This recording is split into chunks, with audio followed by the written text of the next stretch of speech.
हे hi hello सलाम नमस्ते दुआ। मैं हूं Vibhas and welcome back to Mahakal का भौकाल। तो आज़ादी के उत्सव का समय अब हो गया ख़त्म, 12 बज गए, 16वां अगस्त शुरू हो गया। और ये तो है भारत की आज़ादी का उत्सव। मतलब भारत के हैं, हिंदुस्तान के हैं, इंडिया के हैं, जो भी कह लें। और अलग अलग लोगों के लिए, जितने भी भारतीय नागरिक हैं उन सब के लिए इसके अलग अलग मायने थे। जैसे कि कुछ लोगों के लिए, जो खास करके जॉब वाले लोग हैं, उनका वीकेंड थोड़ा सा लंबा हो गया, तो छुट्टियां बन जाएंगी। इस वजह से थोड़ा सा जो हॉस्पिटैलिटी इंडस्ट्री वगैरह है उसका कुछ भला हो जाएगा, कुछ फ़ायदा हो जाएगा। और जो इनके घर वाले हैं उनको इनके साथ थोड़ा सा वक्त बिताने का मौका मिल जाएगा। आज हुआ यूँ कि सुबह सुबह मेरी दो पुराने दोस्तों से बात हुई, और दोनों ही कोइंसिडेंटली टीचर्स हैं। एक प्राइवेट स्कूल में टीचर है और एक गवर्नमेंट स्कूल में है। तो पहले मेरी बात हुई प्राइवेट स्कूल वाले से, और मुझे ध्यान में नहीं था, मुझे लगा छुट्टी होगी, तो इसीलिए मैंने फ़ोन कर लिया था। तो इसने मुझे बोला कि जाना है, और फिर बाद में जब इसने फ़ोन किया, जब ये झंडोत्तोलन कार्यक्रम समाप्त होने के बाद, जब इस वापस हमारी बात हुई, तो उस वक्त इसने कहा कि भाई बहुत गलत तरीके से झंडा फहराया इन लोगों ने, इन लोगों को तमीज़ ही नहीं है। अब ये बंदा उस स्कूल में एक एम्प्लॉय है, ये उसके विचार है। और एक जो सरकारी स्कूल वाले टीचर हैं वो मेरे चाचा हैं। उनसे बात हुई तो उन्होंने कहा कि भाई सब काम निपटा विपटा के आ गया हूँ घर, अब आराम से चैन से रहूँगा। तो अब ये दो भारतीय नागरिक हैं जिनके ऐसे विचार हैं, और पेशे से ये दोनों टीचर्स हैं। तो ये भारत की आज़ादी है। ये जो मसला है ना, ये बड़ा है, इस पे बड़ी बातें हो सकती है। बहुत बड़ा मसला है कि सच में हम आज़ाद हैं नहीं हैं। पर मेरा जो मसला है ना, मैं बात कर रहा हूँ आज खास करके अंदर के भारत की आज़ादी का। अब हम एज ए ह्यूमन बीइंग जो है ना, ऑलमोस्ट भारत की तरह हैं तो वैसे इससे भी ज़्यादा। लेकिन जैसे हम कहते हैं कि भारत विविधताओं का देश है, यूनिटी इन डाइवर्सिटी, अनेकता में एकता है हमारे यहाँ। इतने सारे डिफरेंसेस हैं। जैसे कि एक छोटी सी बात करें हम, तो मैं जिस इलाके से आता हूँ, और ये बचपन से सुनता आया, बाद में देखा भी, महसूस भी किया, ना सिर्फ उस इलाके में बल्कि भारत के अलग अलग हिस्सों में ये मुझे महसूस हुआ कि 10-15 किलोमीटर पर कहीं ना कहीं भाषा बदल जाती है, लोगों के रहन सहन का तरीक़ा बदल जाता है। और मुझे सडनली याद आ रहा है कि मेरे गांव में 4 बस्ती हैं, 4 बस्तियों में रहन सहन का तरीक़ा अलग अलग है, लेकिन वो गांव है। तो इतनी डाइवर्सिटी के बाद भी यूनिटी है। लोगों को लगता है, दुनिया भर को लगता है कि ये एक चमत्कार जैसा है कि इतनी विविधताओं के बाद भी इतनी एकता बनी हुई है, इतने सालों से बनी हुई है। तो उसी तरह जो हमारे अंदर है, ये तो भारत के भूखंड पर है, ज़मीन के हिस्से पर है, इसी तरह हमारे अंदर भी डाइवर्सिटी है, बहुत सारी विविधताएं हैं। और कई बार ये देखने में बड़ा मज़ेदार भी लगता है, और कई बार ना ये दिक्कतें भी पैदा करता है। पर जिस तरह से इतनी डाइवर्सिटी के बाद भी हिंदुस्तान, या अगर हम एक लाइन में कहें तो वो भारत जिसका मतलब एक संस्कृति होता है, जो एक संस्कृति से पैदा हुआ है, वो भारत हजारों साल से एक है। आपस में बीच में लड़ाई झगड़े, लेकिन इन सब के बावजूद ये भारत बना रहा।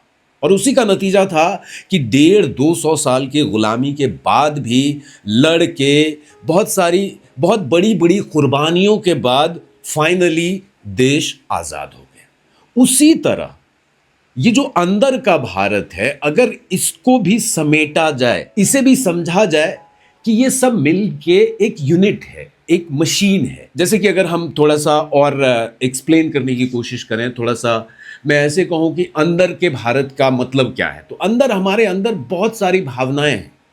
जैसे कि डर है, प्यार भी है, कहीं पे गुस्सा भी है, कई सारे करुण भाव भी हैं।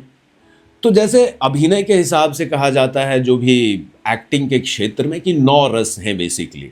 तो वो 9 रस जो हैं अलग अलग नाम से अलग अलग भावनाओं के रूप में व्यक्त होते हैं, तभी हम व्यक्ति कहलाते हैं। हिंदी में व्यक्ति मतलब ही यही होता है कि भावनाओं की जो अभिव्यक्ति है, भावनाएं जिस यूनिट से, जिस इकाई से, या अगर और साफ कहूं तो जिस शरीर से प्रकट हो रहा है, वो है व्यक्ति। तो इस व्यक्ति की आजादी कैसे संभव है? बिल्कुल जैसे भारत की आजादी संभव हुई। और सबसे पहली बात कहीं ना कहीं यह मानना होगा कि हम गुलाम हैं।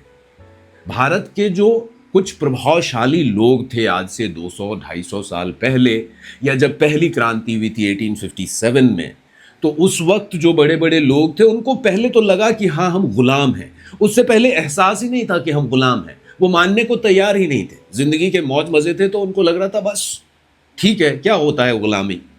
लेकिन अब जब इन लोगों ने माना कि हम गुलाम हैं, तो उसके बाद शुरू हुई आजादी की लड़ाई। और उसी का नतीजा था, आते आते 190 साल लग गए, लेकिन आखिर में उस लड़ाई का एक सकारात्मक नतीजा निकला।